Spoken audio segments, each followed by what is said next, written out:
चलिए, तो आज का मुद्दा है कि एक तरफ महंगाई कम नहीं हो रही है, दूसरी तरफ अगर आपने अपने ऊपर कर्ज ले रखा है, यानी अगर आप ईएमआई चुका रही हैं, भले ही होम लोन की आपकी ईएमआई हो या आपने कोई पर्सनल लोन लेकर रखा हुआ है, किस भी तरह का आपने कर्ज लिया हुआ है जिसके लिए आपको ईएमआई का बोझ आपके ऊपर है, वो भी कम होने का नाम नहीं ले रहा। अब इस पूरे सिनेरियो में एक लोन धारक क्या करे? किस तरह से हम देख रहे हैं कि ब्याज दरें जो हमें उम्मीद थी कि हो सकता है इस साल के अंत तक अगर कटनी शुरू हो जाए, अब तक इसका कोई आसार होता हुआ दिखाई नहीं दे रहा। तो ब्याज दरें 10 की 10 बनी हुई है, महंगाई एक तरफ यहाँ पर बढ़ती हुई दिखाई दे रही है, लेकिन आपको ईएमआई की राहत नहीं मिल रही है। कम ईएमआई से आपको जो है अब तक वास्ता नहीं पड़ रहा है। क्या है इसके पीछे वजह? साथ ही हम आपको आज आपकी ईएमआई का गणित भी बताएंगे। आपको ये समझाएंगे कि अगर आपका होम लोन है तो आपका होम लोन किस तरह की बेंचमार्किंग के तहत जो है आप चुकाते हैं।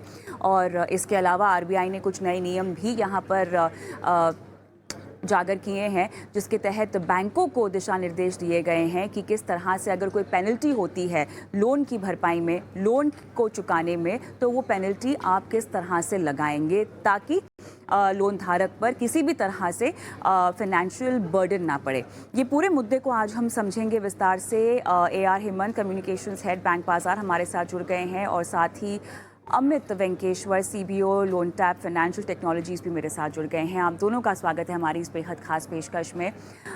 लगातार लोन और लोन की EMI जो है खबरों में बनी हुई है, जिस तरह से हम देख रहे हैं कि ब्याज दरें कम नहीं हो रही है लेकिन महंगाई बढ़ रही है। तो हेमंत, क्या वजह हो सकती है? बहुत बेसिक सा सवाल है, मैं आपसे यही जानना चाहती हूँ कि कब तक EMI पर जो है राहत मिलेगी? ब्याज दरें बढ़ी नहीं है, जस की तस है, लेकिन महंगाई बनी हुई है। आरबीआई का रुख यहाँ पर बहुत ही अलर्ट मोड में है महंगाई को लेकर, बहुत ही कॉशियस मोड में है महंगाई को लेकर।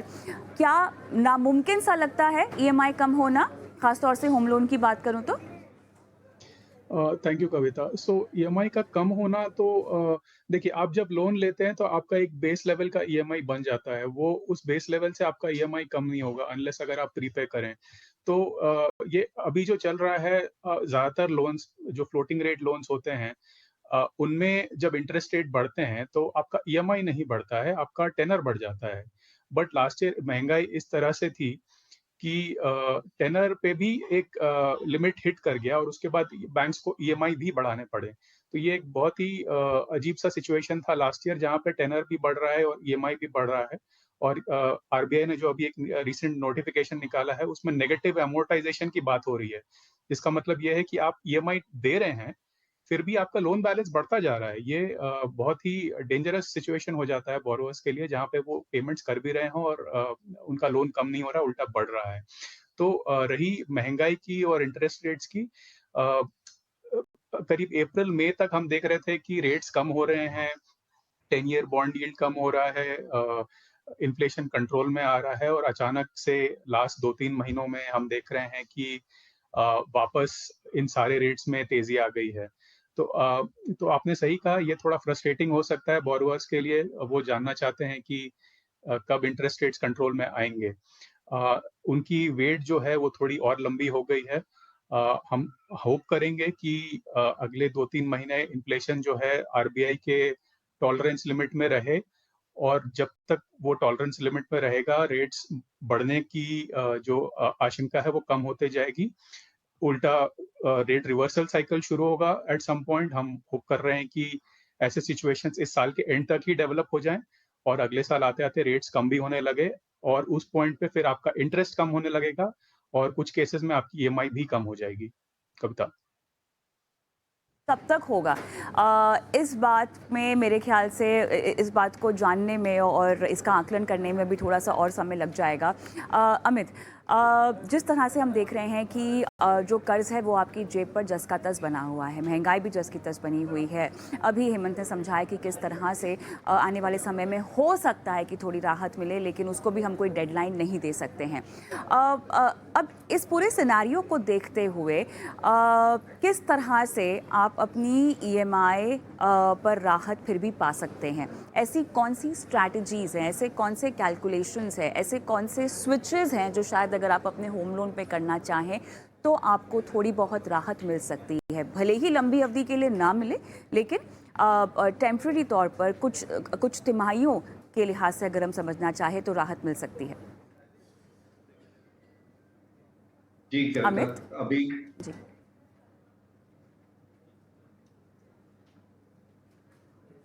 जी अमित, हम बोलिए, लोग आपकी आवाज़ आ रही है। जब हम लोग बेंचमार्किंग की बात करते हैं, आरबीआई ने क्लियर मैंडेट दिया है रेपो रेट के ऊपर, जहां बैंक प्राइसिंग करता है। जो पुराने धारक है वो एमसीएलआर पे बोरो करते हैं। एमसीएलआर और जो अभी रिसेंट सर्कुलर के हिसाब से आरबीआई ने जो 2 साल पहले दिया EBLR, which is the external borrowing lending rate. यहाँ पर 2 डिफरेंस समझना इंपॉर्टेंट है कि एमसीएलआर में जब रेपो रेट चेंज होता है तो धारक को इमीडिएट रिलीफ नहीं मिलता है। एक्सटर्नल बोरिंग रेट में धारक को इमीडिएट रिलीफ मिलता है। तो आज तक का जितना ये पिछले 1 साल के अंदर जो रेपो रेट्स इंक्रीज हुए हैं, उसका अगर एडवांटेज लेना है, वी आर लुकिंग एट कि हमको थोड़ा-सा रेपो रेट में चेंज आएगा और सब्सटेंशियल बेनिफिट मिलना है इमीडिएट बेसिस पे, तो धारक को इस चीज का ध्यान रखना पड़ेगा कि वो किस लेंडिंग रेट पे बेंचमार्किंग पे अपना लोन चला रहे हैं।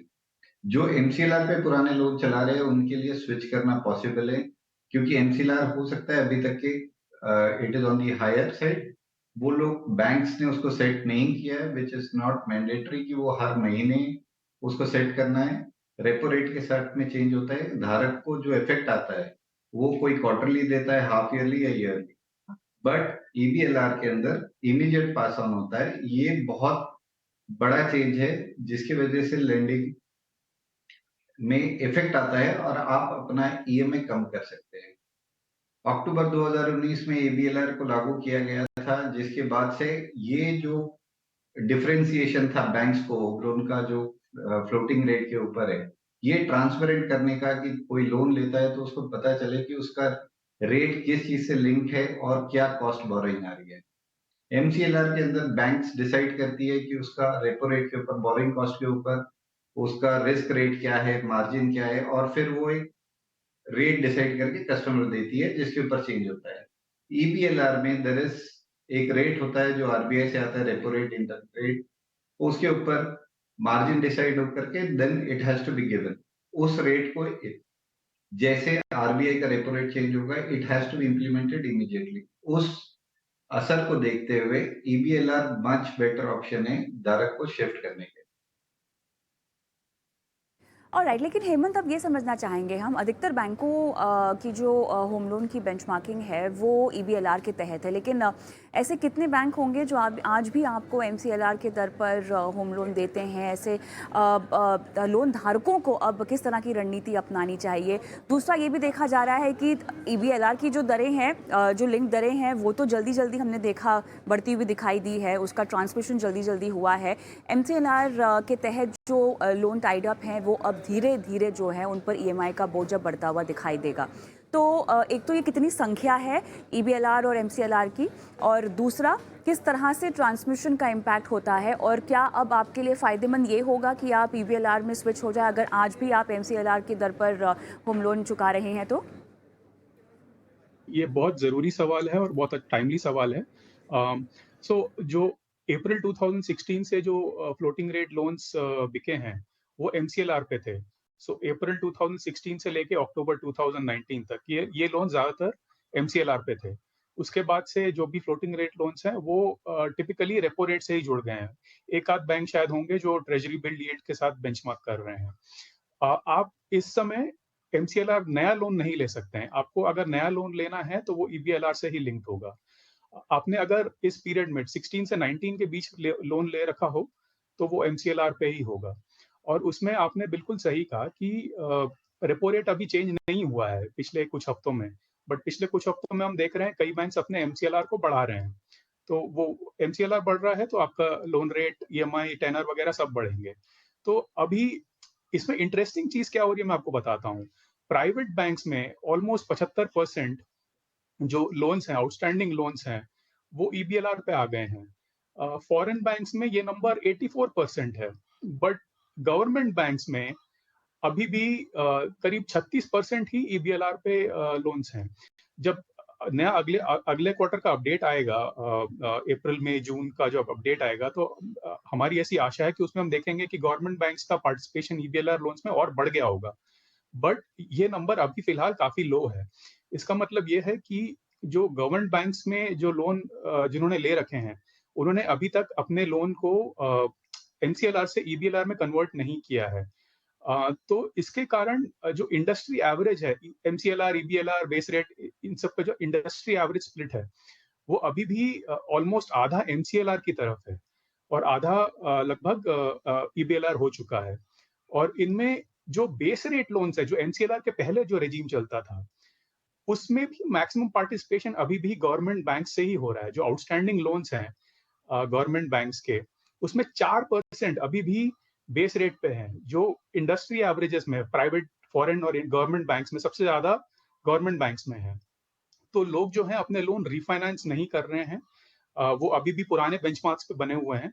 और पुराने बेंचमार्क्स का प्रॉब्लम ये था कि ट्रांसमिशन में दिक्कत होती है, रेट ट्रांसमिशन की। तो रेपो रेट बढ़ रहा होगा तो आपका बेस रेट और एमसीएलआर भी तेजी से बढ़ेगा, बट रेपो रेट गिरेगा तो आपका एमसीएलआर और बेस रेट शायद उतनी तेजी से नहीं गिरेगा। और इसी के लिए हम ईबीएलआर पे आए, क्योंकि आरबीआई का मानना है कि इसमें ट्रांसमिशन इंस्टेंट है और आपको पॉलिसी रेट कट का या पॉलिसी रेट हाइक का फुल इफेक्ट फील होगा।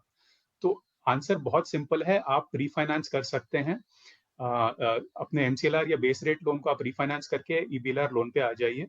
आपका इसमें फायदा होगा, स्पेशली क्योंकि अगर आप इंटरेस्ट रेट्स पीक होने वाले हैं तो इंटरेस्ट रेट जल्दी गिरेंगे, और जब वो गिरेंगे तो आपका तुरंत फायदा होगा उससे। आपका रेट भी कम हो जाएगा, आपका ईएमआई, टेनर वगैरह और इंटरेस्ट बर्डन इमीडिएटली कम हो जाएगा। तो ये आपको अपने बैंक से ये कॉन्वर्सेशन करना चाहिए कि आप ये कन्वर्शन कैसे कर सकते हैं। आमतौर पे ये बहुत मामूली सा प्रोसेसिंग और पेपर वर्क होता है। आप सेम लेंडर के पास रहना चाहते हैं तो बहुत इजीली आपका ये प्रोसेसिंग और कन्वर्जन हो जाएगा। अगर आप बैलेंस ट्रांसफर करना चाहते हैं तो आप वो भी कर सकते हैं। उसमें थोड़ा ज्यादा पेपर वर्क और थोड़ा ज्यादा प्रोसेसिंग कॉस्ट लगता है। कविता। बिल्कुल। अब ये जो रणनीति है इसको लेकर अमित, आरबीआई का ये भी मानना है कि बैंक्स कुछ इस तरह के सॉल्यूशन लेकर आए जहां पर अगर ग्राहक चाहे तो वो अपनी जो लोन की ईएमआई है उसको फिक्स्ड दर पर बनाकर रख सकता है। मतलब उनको विकल्प दिया जाना चाहिए कि या तो वो फिक्स्ड तरीके से अपनी लोन की अदायगी करना चाहें या फ्लोटिंग तरीके से। क्या इस तरह के प्रपोजल को लेकर आपको कोई जानकारी है? क्या इस तरह का कोई विकल्प या इस तरह की कोई सोच जो कि आरबीआई ने कही हो बैंकों को सोचने के लिए? आरबीआई दो एक चीजों पर अनाउंसमेंट आया है रिसेंटली। एक है लोन टेनर को लेके, जो हम अभी डिस्कस कर रहे थे। जिस तरह से ब्याज दरें बढ़ती है तो टेनर इंक्रीज होता है, और एक टाइम के बाद में वी हैव तो ईएमआई पे इफेक्ट आता है। तो अभी ऑप्शंस ये है कि एक टेनर डिसाइड किया जाए, जो लेंडिंग बैंक्स को एक रेंज दिया जाए, जिस रेंज के अंदर टेनर प्ले किया जा सकता है। बाद में it should affect the EMI. क्या ये और मौजूदा जितने सुविधाएं, फ्लोटिंग लोन्स, अमित, क्या ये मौजूदा सुविधाएं बैंक्स अभी तक ग्राहकों को क्या नहीं दे रहे थे? क्योंकि कई बैंकों ने आपकी जो टेन्योर है लोन की, जो समय अवधि है वो बढ़ा दी थी, और वो हालांकि निर्धारित समय तक ही बढ़ाई जा सकती है, निर्धारित सालों तक ही बढ़ाई जा सकती है। क्या उसके आगे भी कुछ और विकल्प दिया जा रहा है? क्योंकि जहाँ तक इस तरह की सर्विसेज है या इस तरह के ऑप्शंस है वो शायद बैंक्स ग्राहकों को ऑलरेडी दे रहे हैं। जी कविता, ये बैंक्स सुविधा दे रही है कस्टमर्स को, जहां पर उनको ऑप्शन मिलता है कि आप लोन टेनर बढ़ाए या ईएमआई बढ़ाए या उसको रिस्ट्रिक्ट करें। बट जब आप लोन लेने जाते हैं तो लोन अकोमोडेट करने के लिए, ईएमआई के लिए टेनर्स जो है लोन के वो बढ़ाए जाते हैं, जो हायर साइड पे होते हैं। उस चीज को देखते हुए आरबीआई का एक सर्कुलर है विच दे आर वर्किंग, और एक उस पर नया गाइडलाइंस आएगा जो लोन टेनर को लेकर के रहेगा कि मैक्सिमम किस रेंज में दिया जा सकता है। तो ये एक डेवलपमेंट है। दूसरा है कि जो हम लोग बात कर रहे हैं ईबीएलआर या ईबीएलआर का जो रेट है, 2000 की आपका जो फ्लोटिंग रेट है, जब आप लोन लेते हैं तो एक पर्टिकुलर बैंक का कॉस्ट होता है। उस कॉस्ट को जब रेपो रेट कम होने पर इमीडिएटली पास ऑन होना चाहिए, और कस्टमर को ट्रांसपेरेंट होना चाहिए कि उसका बोरोइंग कॉस्ट क्या है। इसलिए ईबीएलआर को इंट्रोड्यूस किया गया था, और मैक्सिमम जो एमसीएलआर है इट्स नाउ शिफ्टिंग टुवर्ड्स ईबीएलआर। जो एग्जिस्टिंग बोरोवर्स हैं जिनको समझ में आ रही है ये चीजें या बैंक्स इन्फॉर्म कर रही है, दे आर शिफ्टिंग। उसी तरह से जब कोई नॉन फ्लोटिंग रेट पे रहता है तो उसके पास में ये ऑप्शन नहीं रहता है कि वो अपना ईबीएलआर, एमसीएलआर या रेपो रेट के चेंज होने का इफेक्ट ले। That will be a fixed tenor and fix EMI loan, वो ऑप्शन भी अवेलेबल है कस्टमर। तो ऐसे में हेमंत, अभी जो प्रपोजल्स यहाँ पर पेश किए गए हैं आरबीआई की तरफ से, वो तो जब इस पर कोई निर्देश आदेश लिया जाएगा, कोई फाइनल डिसीजन लिया जाएगा तभी अमल में आएगा। लेकिन फिलहाल आपके मुताबिक क्या विकल्प हैं? अपना बैलेंस ट्रांसफ़र आप चाहें तो वो करवा सकते हैं, लेकिन इसके अलावा क्या और कोई गणित या और कोई तरीका जिसके ज़रिए आप अपनी ईएमआई, जिस भी तरह की लोन की मैं बात करूं, न सिर्फ होम लोन, पर्सनल लोन के भी आंकड़े हम देख रहे हैं जो कि लोगों के बढ़ते जा रहे हैं, और इतना ही नहीं, जो छोटी अवधि के लोन है उसको भी उसके भी जो नंबर्स है, उसके भी जो आंकड़े हैं वो रिकॉर्ड स्तर पर हैं। तो कैसे इस तरह के कर्ज को अपनी जेब पर से हटाया जाए? हम देखते हैं कि ज्यादातर कार लोन्स और पर्सनल लोन्स और जो स्मॉल लोन्स होते हैं वो फिक्स्ड रेट लोन्स होते हैं। उनमें ये स्ट्रेस नहीं होगा कि आपका इंटरेस्ट रेट बढ़ जाएगा और आपकी ईएमआई बढ़ जाएगी। एडजस्टेबल रेट लोन्स जो होते हैं वो टिपिकली होम लोन्स होते हैं, और वहां पे ये स्ट्रेस आपका बढ़ सकता है, क्योंकि अगर आपका 20 साल का लोन अचानक से 40 साल का लोन बन जा रहा है तो उससे आप पर फाइनेंशियल स्ट्रेस आ सकता है।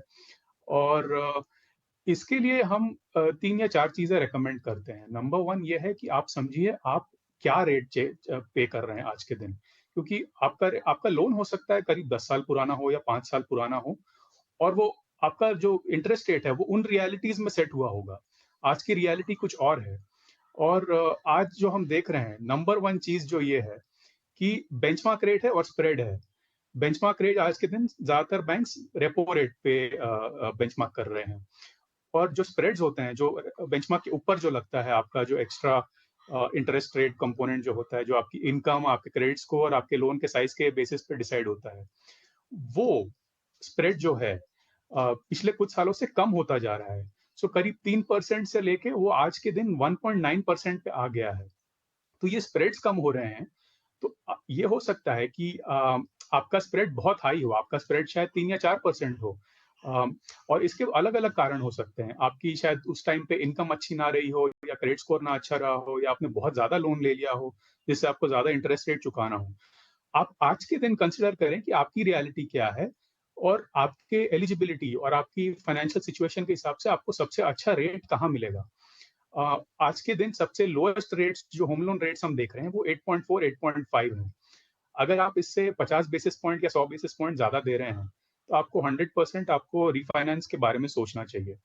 क्योंकि आपकी रेट जो है वो पुराने समय से चल रही है और आपको वो चुकाने की ज़रूरत नहीं है। आप उसको रिफाइनेंस करके कम रेट पे आ सकते हैं, और इससे आपका बहुत ज़्यादा फ़ायदा हो सकता है, स्पेशली अगर आप बेस रेट या एमसीएलआर लोन पे अभी भी बने हुए हैं। दूसरी बात, होम लोन जो होता है वो एक लॉन्ग टर्म रिलेशनशिप है, और आप इसमें एक हैंड्स ऑफ अप्रोच नहीं ले सकते हैं, क्योंकि इसमें आपका बहुत सारा पैसा जा रहा है। आप जो मकान ले रहे हैं उससे ज़्यादा, उसके दाम से ज़्यादा आप शायद लोन इंटरेस्ट चुका देंगे।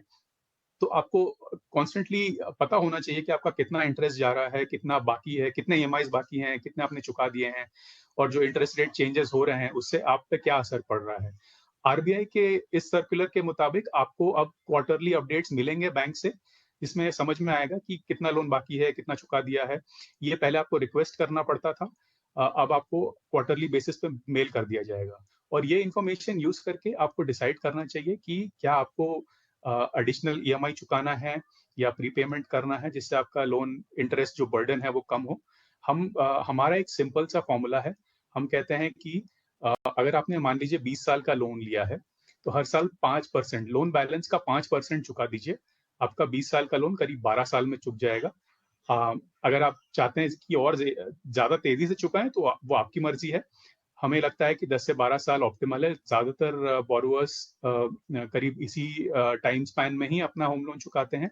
कोई मतलब हमने ऐसे ज़्यादा सिनेरियोज़ देखे नहीं है जहाँ पे लोग 20-30 साल अपने होम लोन को खींचे जा रहे हैं। वो चाहते हैं कि जल्दी से जल्दी ये बर्डन चुक जाए, और उनके सर से ये स्ट्रेस हटे कि ईएमआई नहीं चुका पाएँगे और घर रिपोसेस कर दिया जाएगा। तो आप 10 से 12 साल अपने आप को दीजिए, और हर साल 5 से 10% चुका दीजिए अपने लोन बैलेंस का।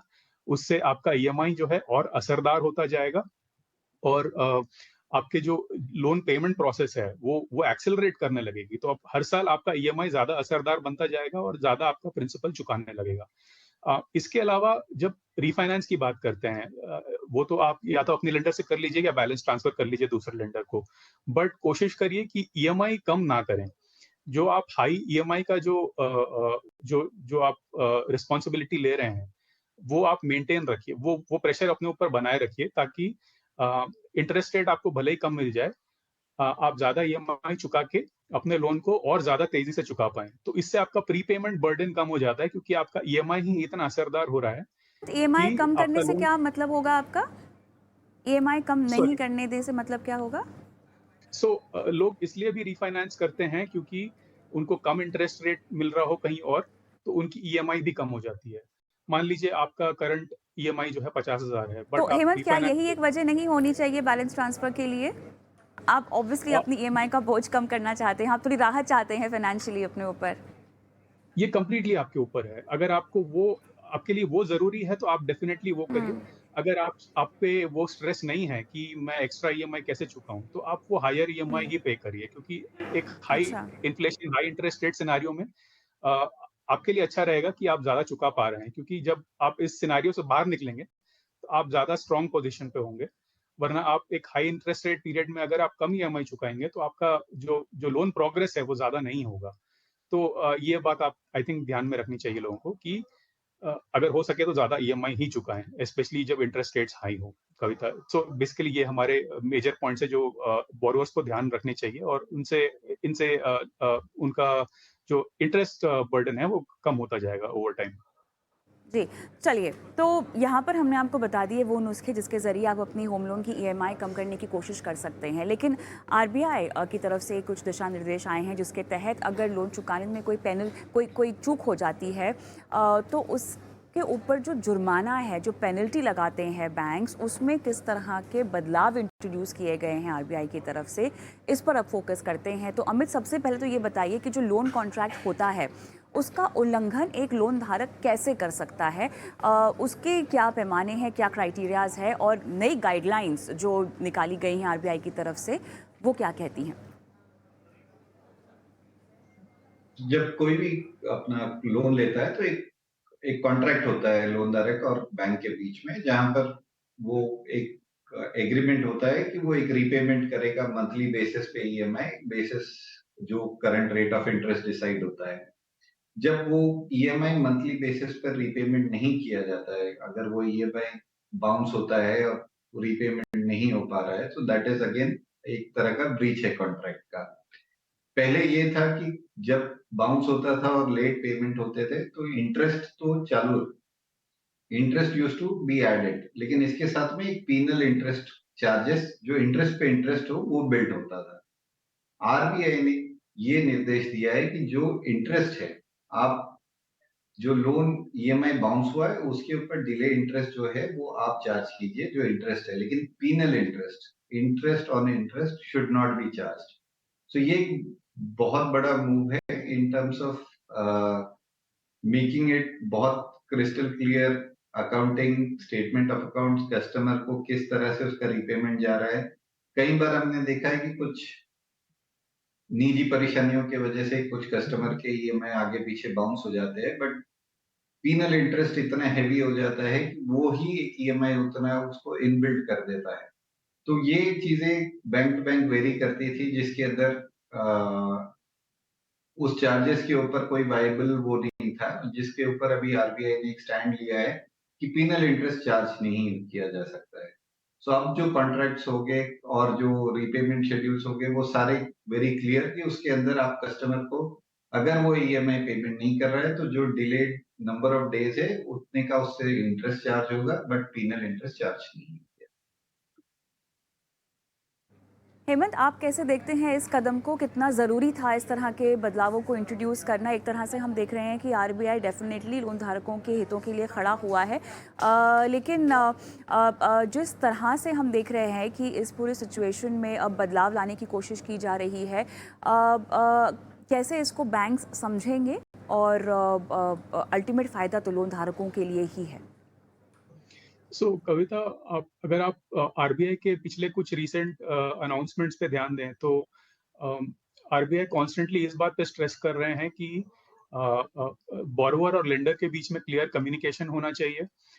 सारे चार्जेस एक की फैक्ट स्टेटमेंट में रिवील किए जाने चाहिए और उनका उनका मकसद आई थिंक यही है कि बोरोवर्स को ऐसा शॉक नहीं लगना चाहिए कि क्यों ये चार्जेस मुझ पे लगाए जा रहे हैं, क्यों ये चार्जेस इतने हाई हैं। ये सारे जो मटेरियल फैक्ट्स होते हैं चार्जेस के, वो लेंडर्स को बोरोवर्स को क्लियरली बताना होगा अब। हमने क्रेडिट कार्ड्स के साथ ये देखा, पर्सनल लोन्स के साथ ये देखा, डिजिटल लेंडिंग जिस तरह से एक्सप्लोड कर रहा है, ये जो जो स्टेप्स थे ये ज़रूरी थे आरबीआई की तरफ से। और अभी फिर ये फेयर लेंडिंग प्रैक्टिसेस का एक नया सर्कुलर जो है वो भी यही बात कर रहा है कि अ, आप कस्टमर के साथ क्लियर बात करें कि चार्जेस क्या हैं और अगर कोई कस्टमर अपने जो जो लोन अग्रीमेंट है उसके टर्म्स एंड कंडीशंस फॉलो नहीं कर रहा है, तो आप भले ही पेनल्टी लें बट आप पेनल्टी को आप कंपाउंड नहीं कर सकते हैं। और आई थिंक इससे ये भी बात आरबीआई ने सामने रखी है कि ये एक तरीका नहीं हो सकता है कि बैंक्स इस पेनल्टी कंपाउंडिंग पेनल्टी को यूज करके अपने मार्जिन इंप्रूव करें। पेनल्टी जो है वो पेनल्टी ही रहेगी, वो कंपाउंड होते हुए नहीं जाएगी और आपका जो इंटरेस्ट है वो भले ही कंपाउंड हो, पेनल्टी जितनी है वो आई थिंक वही उतनी ही रहेगी। बट कविता, इंटरेस्टिंग बात ये है कि ये पेनल्टीज जो होते हैं ये लोन्स पे ही सिर्फ नहीं लगते हैं, ये क्रेडिट कार्ड पे भी लगते हैं। और इस सर्कुलर में ये क्लियर लिखा हुआ है कि ये नए रूल्स जो हैं क्रेडिट कार्ड बोरोइंग पे अप्लाई नहीं करते हैं। तो उधर जो पेनल्टीज हैं वो शायद कंपाउंड करते रहेंगे। तो इस बात का बोरोवर्स को डेफिनेटली ध्यान रखना चाहिए कि आपने जो भी लोन्स लिए हैं या क्रेडिट कार्ड एडवांसेस लिए हैं उनको चुकाते रहें पूरी तरह टाइम से। कविता। ऐसा ना करने से कहीं न कहीं आपकी जो क्रेडिट स्कोरिंग है उस पर भी असर होगा। यहाँ पर तो आरबीआई ने आकर पेनल्टी की जो गाइडलाइंस है उसमें बदलाव किए हैं, लेकिन अल्टीमेटली आपका जो फाइनेंशियल बिहेवियर है वो भी ट्रैक किया जाता है और आने वाले वक्त में अगर वो ख़राब है आपका स्कोर तो आपको लोन मिलने में भी दिक्कत हो सकती है। बहरहाल अमित आपका और हेमंत आपका बहुत बहुत धन्यवाद, आप दोनों ने समय निकाला इस खास चर्चा के लिए, दर्शकों का मार्गदर्शन किया। हम फिलहाल इस पेशकश में रुकेंगे छोटे से ब्रेक